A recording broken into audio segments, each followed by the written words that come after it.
melihat tren yang terbaru gitu Bu. Jadi kita akan post, mungkin kan sekarang kita postingnya di platform Instagram saja. Untuk selanjutnya kita akan posting di platform lainnya, contohnya ada TikTok, Twitter, dan lain-lain, supaya banyak orang yang lebih tahu tentang challenge ini.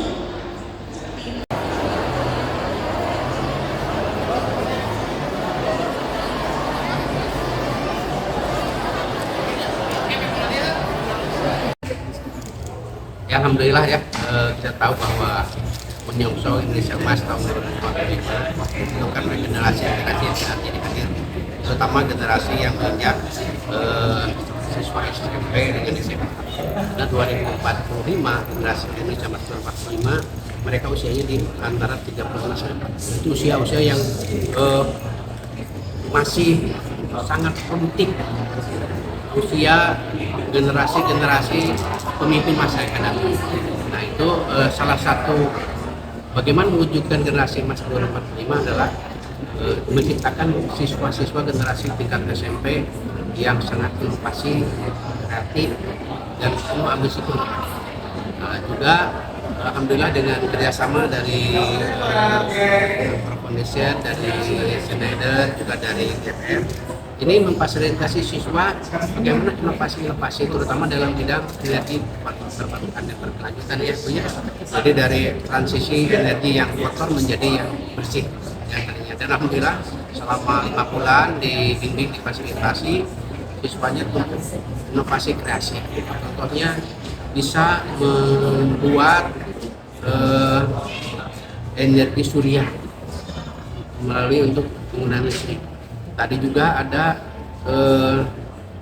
kreasi inovasi dari siswa bisa mengganti untuk bensin. Itu luar biasa itu.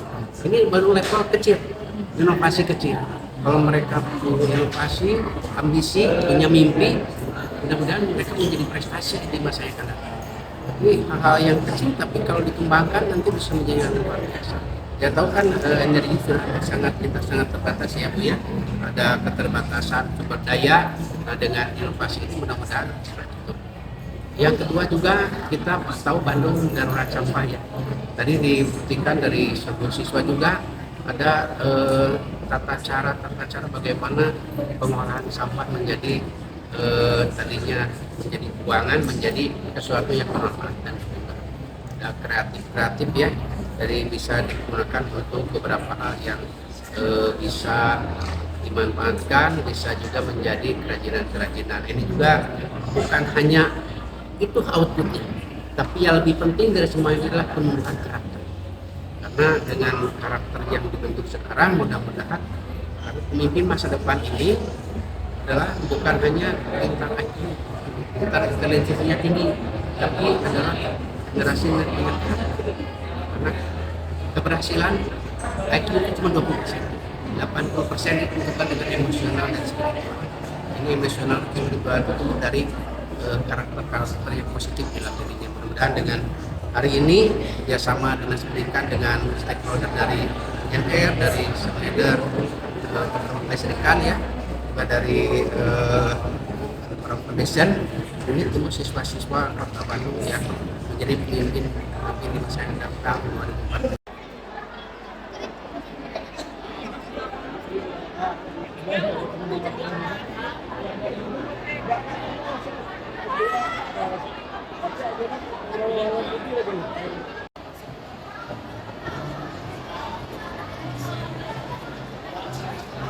Itu adalah kita bisa ikut berkontribusi secara positif untuk membentuk karakter-karakter seperti tadi dikatakan Pak Pratang ya, men-challenge mereka punya teman-teman generasi muda, khususnya dalam konteks ini adalah siswa-siswi kelas 8 ya, bagaimana mereka berpikir secara kritis ya, bisa mendeteksi masalah-masalah yang ada terjadi di sekitar mereka dan mencari solusi yang ada juga di sekitar mereka. Nah, ini adalah esensi dari apa yang selama ini Schneider Electric selalu lakukan, yang selalu ada di hati kita, misi kita ya, kita bilang itu misi kita ya.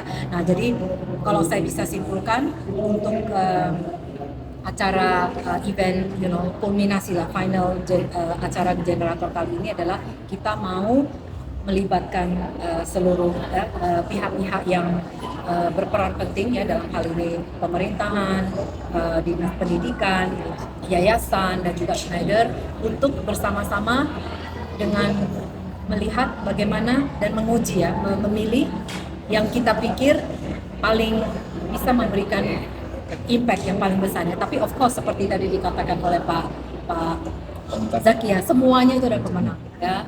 Tinggal kita bagaimana kita memilih dan kita sebagai sebuah perayaan yang pertama kali ya. Jadi ini pertama kali, ini baru kita generator ini baru kita lahirkan di bulan Agustus ya. Dan betul ini kali pertama kita lihat dan gak menutup kemungkinan dan sangat mungkin kita akan lakukan yang terbaik. Kita masih mengevaluasi dulu outputnya apa, sehingga nanti kita tahu langkah berikutnya yang harus diambil itu seperti apa. Sebenarnya Schneider Electric Foundation atau Yayasan Schneider Electric di Prancis telah melakukan project soft skill training ini di negara lain, yaitu di India, namanya Conserve My Planet. Tipenya serupa.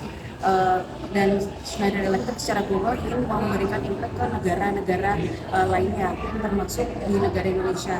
Kita Schneider Electric Indonesia adalah negara pertama di Southeast Asia yang dipilih oleh Schneider Electric Foundation Perancis untuk diinvestasi program-program soft skill training seperti ini. Dan esensinya itu lebih ke change making mindset yang tadi disebutkan Bapak itu, membekali calon pemimpin ya Pak di tahun 2045 itu kan mereka akan menjadi leaders. Kita membekali mindset pembawa perubahan dari level SMP seperti itu.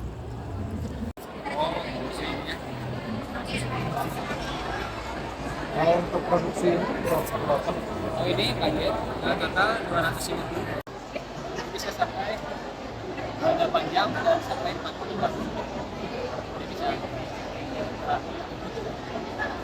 kan sekarang listrik itu kan semakin sekarang juga kan bisa habis gimana caranya hemat listrik. Nah jadi apa sih kita mikir nih produk apa sih yang untuk hemat listrik? Oh ternyata ada panel surya ini, kita kembangkan saja ini, kita rakit, kita kembangkan, nah kita sebarluaskan. Jadi latar belakangnya seperti itu ya. Terus yang latar belakangnya juga karena energi ya akan selalu habis ya energi itu. Bagaimana energi yang bisa dipakai bisa terbarukan lagi, tergantikan. Kita menggunakan sinar matahari. Terpikirlah penggunaan ini. Lalu juga kami terinspirasi dari waduk apa? Waduk Cirata. Itu sekarang sudah menggunakan panel surya untuk akses listrik. Nah, seperti itu. Lalu kebermanfaatannya yang pertama ya ini untuk sebagai energi alternatif listrik di zaman listrik yang sekarang udah mahal ya dan bisa habis, sekarang bisa tergantikan oleh alternatif. Kelompok siswa yang project semacam brainstorming gitu atau apa gimana? Semoga ini project P5 dari berawal dari situ.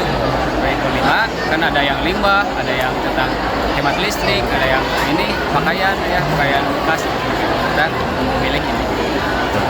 Lalu harapan saya ini yaitu ingin mengenalkan ya, menyebarluaskan energi alternatif ini bisa dipakai di perumahan ya, di sekolah dan bisa di industri-industri.